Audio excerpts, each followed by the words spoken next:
ಒಂದು ದಿನ ಬೆಳಿಗ್ಗೆ ಎದ್ದಾಗ ಪೆಟ್ರೋಲ್ ಬೆಲೆ ಏಕಾಏಕಿ ಏರಿದ್ರೆ ಹೇಗಿರುತ್ತೆ ಅಂತ ಯೋಚಿಸಿ. ನಿಮ್ಮ ದಿನಚರಿ, ನಿಮ್ಮ ಖರ್ಚು, ನಿಮ್ಮ ಜೀವನವೇ ಬದಲಾಡುತ್ತದೆ. ಆದರೆ ಈಗ ನಡೆಯುತ್ತಿರುವುದು ಅದಕ್ಕಿಂತ ದೊಡ್ಡದು. ಮಧ್ಯಪ್ರಾಚ್ಯದಲ್ಲಿ ಬೆಂಕಿ ಹೊತ್ತಿಕೊಂಡಿದೆ. ಈ ಬೆಂಕಿ ಕೇವಲ ಯುದ್ಧದಷ್ಟೇ ಅಲ್ಲ, ಇದು ಜಾಗತಿಕ ಆರ್ಥಿಕತೆಯ ಹೃದಯದ ಮೇಲೆ ಹೊಡೆಯುತ್ತಿರುವ ಹೊಡೆತ. ಹಾರ್ಮುಜ್ ಸ್ಟ್ರೇಟ್ ಅಡ್ಡಿಯಾದರೆ ವಿಶ್ವವೇ ನಿಲ್ಲಬಹುದು. ತೈಲ ಬೆಲೆ ಈಗಾಗಲೇ $110 ಹತ್ತಿರ ತಲುಪಿದೆ. ಇದು ಆರಂಭ ಮಾತ್ರ. ಮುಂದೆ ಏನಾಗಬಹುದು ಅನ್ನೋದು ಈಗ ದೊಡ್ಡ ಪ್ರಶ್ನೆ. ಇದು ಎಲ್ಲಿಂದ ಶುರುವಾಯಿತು ಅನ್ನೋದನ್ನು ಸರಳವಾಗಿ ನೋಡೋಣ. ಇತ್ತೀಚೆಗೆ ಇರಾನ್ ಮತ್ತು ಇಸ್ರೇಲ್ ನಡುವಿನ ಸಂಘರ್ಷ ಗಂಭೀರವಾಗಿ ಹೆಚ್ಚಾಗಿದೆ. ಇದಕ್ಕೆ ಅಮೆರಿಕ ನೇರವಾಗಿ ಅಥವಾ ಪರೋಕ್ಷವಾಗಿ ಬೆಂಬಲ ಕೊಡುತ್ತಿದೆ. ಮಧ್ಯಪ್ರಾಚ್ಯ ಎಂದರೆ ವಿಶ್ವದ ತೈಲದ ಹೃದಯ. ಇಲ್ಲಿ ಯಾವುದೇ ತೊಂದರೆ ಬಂದರೆ ಅದರ ಅಲೆಗಳು ಅಮೆರಿಕದಿಂದ ಭಾರತವರೆಗೆ ಎಲ್ಲೆಡೆ ತಲುಪುತ್ತವೆ. ಹಾರ್ಮುಜ್ ಸ್ಟ್ರೇಟ್ ಎನ್ನುವುದು ಒಂದು ಸಣ್ಣ ಸಮುದ್ರ ಮಾರ್ಗ, ಆದರೆ ಇದರ ಮಹತ್ವ ಭಾರಿ. ವಿಶ್ವದ ಸುಮಾರು 20% ತೈಲ ಈ ಮಾರ್ಗದ ಮೂಲಕ ಹೋಗುತ್ತದೆ. ಇರಾನ್ ಈ ಮಾರ್ಗದ ಮೇಲೆ ತನ್ನ ಪ್ರಭಾವ ಹೊಂದಿದೆ. ಈಗ ಸಂಘರ್ಷ ಹೆಚ್ಚಾದ ಕಾರಣ ಈ ಮಾರ್ಗ ಅಡ್ಡಿಯಾಗುವ ಭೀತಿ ಹೆಚ್ಚಾಗಿದೆ. ಇದನ್ನು ಸ್ವಲ್ಪ ಆಳವಾಗಿ ಅರ್ಥಮಾಡಿಕೊಳ್ಳೋಣ. ಯಾಕೆ ಈ ಯುದ್ಧ? ಇದು ಕೇವಲ 2 ದೇಶಗಳ ನಡುವಿನ ವೈಷಮ್ಯ ಅಲ್ಲ. ಇದು ಶಕ್ತಿ, ಪ್ರಭಾವ ಮತ್ತು ನಿಯಂತ್ರಣದ ಆಟ. ಇಸ್ರೇಲ್ ತನ್ನ ಸುರಕ್ಷತೆಗೆ ಮೊದಲ ಆದ್ಯತೆ ಕೊಡುತ್ತದೆ. ಇರಾನ್ ತನ್ನ ಪ್ರಭಾವವನ್ನು ಮಧ್ಯಪ್ರಾಚ್ಯದಲ್ಲಿ ಹೆಚ್ಚಿಸಿಕೊಳ್ಳಲು ಪ್ರಯತ್ನಿಸುತ್ತದೆ. ಅಮೆರಿಕ ಇಲ್ಲಿ ತನ್ನ ಜಾಗತಿಕ ನಾಯಕತ್ವ ಉಳಿಸಿಕೊಳ್ಳಲು ಬಯಸುತ್ತದೆ. ಈ 3 ಶಕ್ತಿಗಳು ಒಂದೇ ಜಾಗದಲ್ಲಿ ಮುಖಾಮುಖಿಯಾಗಿವೆ. ಇದರ ಅರ್ಥ ಏನು? ಇದು ನಿಯಂತ್ರಣದ ಯುದ್ಧ. ಯಾರು ಮಧ್ಯಪ್ರಾಚ್ಯವನ್ನು ನಿಯಂತ್ರಿಸುತ್ತಾರೋ ಅವರು ತೈಲವನ್ನು ನಿಯಂತ್ರಿಸುತ್ತಾರೆ.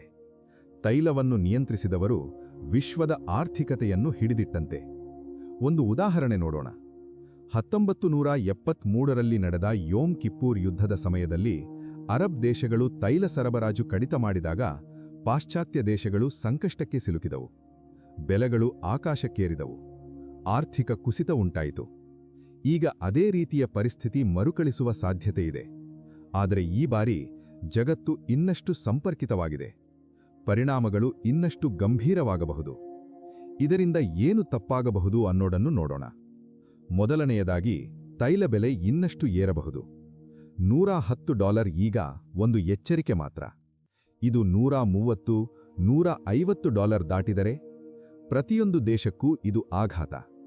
ಸಾರಿಗೆ ಖರ್ಚು ಹೆಚ್ಚುತ್ತದೆ, ಆಹಾರ ಬೆಲೆ ಏರುತ್ತದೆ, ದೈನಂದಿನ ಜೀವನ ದುಬಾರಿಯಾಗುತ್ತದೆ. ಎರಡನೆಯದಾಗಿ, ಯುದ್ಧ ವಿಸ್ತಾರವಾಗಬಹುದು.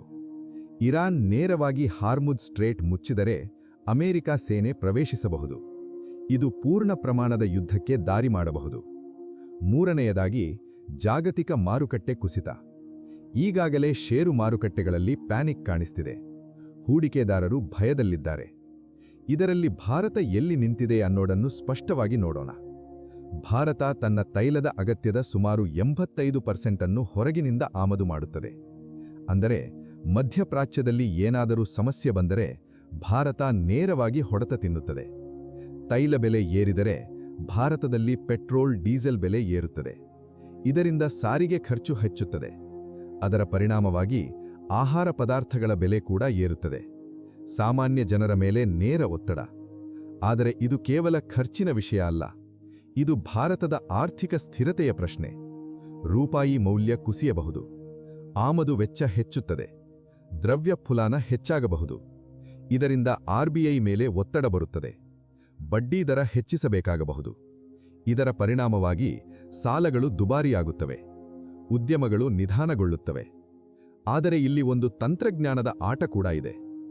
ಭಾರತ ಈಗ ಬಹಳ ಜಾಗರೂಕವಾಗಿ ನಡೆದುಕೊಳ್ಳುತ್ತಿದೆ. ಒಂದು ಕಡೆ ಅಮೆರಿಕದ ಜೊತೆ ಸ್ನೇಹ, ಇನ್ನೊಂದು ಕಡೆ ಇರಾನ್ ಜೊತೆ ಇಂಧನ ಸಂಬಂಧ. ಭಾರತ ನೇರವಾಗಿ ಯಾರ ವಿರುದ್ಧವೂ ಹೋಗುವುದಿಲ್ಲ. ಇದು ಬ್ಯಾಲೆನ್ಸ್ ಗೇಮ್. ಉದಾಹರಣೆಗೆ, ರಷ್ಯಾ-ಉಕ್ರೇನ್ ಯುದ್ಧದ ಸಮಯದಲ್ಲಿ ಭಾರತ ಕಡಿಮೆ ಬೆಲೆಯ ರಷ್ಯಾ ತೈಲವನ್ನು ಖರೀದಿಸಿತು. ಅದೇ ರೀತಿ ಈಗಲೂ ಭಾರತ ಪರ್ಯಾಯ ಮಾರ್ಗಗಳನ್ನು ಹುಡುಕಬಹುದು. ಮುಂದೆ ಏನಾಗಬಹುದು ಅನ್ನೋದನ್ನು 3 ರೀತಿಯಲ್ಲಿ ನೋಡೋಣ. ಉತ್ತಮ ಪರಿಸ್ಥಿತಿ ಎಂದರೆ ಈ ಸಂಘರ್ಷ ತೀವ್ರವಾಗದೆ ನಿಯಂತ್ರಣದಲ್ಲಿ ಉಳಿಯುವುದು. ಹಾರ್ಮುಜ್ ಸ್ಟ್ರೇಟ್ ತೆರೆಯೇ ಇರುವುದು. ತೈಲ ಬೆಲೆ ಸ್ಥಿರವಾಗುವುದು. ಆದರೆ ಇದು ಅಷ್ಟೇ ಸುಲಭವಲ್ಲ. ಕೆಟ್ಟ ಪರಿಸ್ಥಿತಿ ಎಂದರೆ ಹಾರ್ಮುಜ್ ಸ್ಟ್ರೇಟ್ ಸಂಪೂರ್ಣವಾಗಿ ಮುಚ್ಚುವುದು. ಅಮೆರಿಕ ಮತ್ತು ಇರಾನ್ ನೇರ ಯುದ್ಧಕ್ಕೆ ಇಳಿಯುವುದು. ತೈಲ ಬೆಲೆ ಭಾರೀ ಏರಿಕೆ. ಜಾಗತಿಕ ಮಾಂದ್ಯದ ಸಾಧ್ಯತೆ. ಇದು ವಿಶ್ವದ ಆರ್ಥಿಕತೆಯನ್ನು ಹಿಂಡಿಬಿಡಬಹುದು. ಅತ್ಯಂತ ವಾಸ್ತವಿಕ ಪರಿಸ್ಥಿತಿ ಏನು ಎಂದರೆ ಸಂಘರ್ಷ ಮುಂದುವರಿಯುತ್ತದೆ, ಆದರೆ ಸಂಪೂರ್ಣ ಯುದ್ಧವಾಗುವುದಿಲ್ಲ. ತೈಲ ಬೆಲೆ ಏರಿಕೆಯಾಗುತ್ತದೆ, ಆದರೆ ನಿಯಂತ್ರಣದಲ್ಲಿರುತ್ತದೆ. ಮಾರುಕಟ್ಟೆಗಳಲ್ಲಿ ಅಸ್ಥಿರತೆ ಇರುತ್ತದೆ. ದೇಶಗಳು ಪರ್ಯಾಯ ತಂತ್ರಗಳನ್ನು ಅನುಸರಿಸುತ್ತವೆ.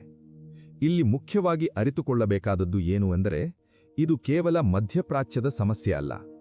ಇದು ನಿಮ್ಮ ದಿನನಿತ್ಯದ ಜೀವನದ ಮೇಲೆ ನೇರ ಪರಿಣಾಮ ಬೀರುವ ವಿಷಯ.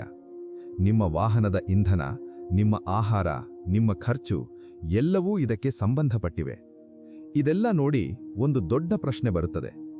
ಭವಿಷ್ಯದಲ್ಲಿ ಭಾರತ ತನ್ನ ಇಂಧನ ಅವಲಂಬನೆಯನ್ನು ಕಡಿಮೆ ಮಾಡಬಹುದೇ? ನವೀಕರಿಸಬಹುದಾದ ಇಂಧನದ ಕಡೆ ಹೆಚ್ಚು ಗಮನ ಕೊಡಬೇಕೇ? ಇದು ಕೇವಲ ಆರ್ಥಿಕ ಪ್ರಶ್ನೆಯಲ್ಲ, ಇದು ರಾಷ್ಟ್ರೀಯ ಭದ್ರತೆಯ ಪ್ರಶ್ನೆ. ಇಲ್ಲಿ ಒಂದು ವಿಚಾರ ನೆನಪಿಡಿ.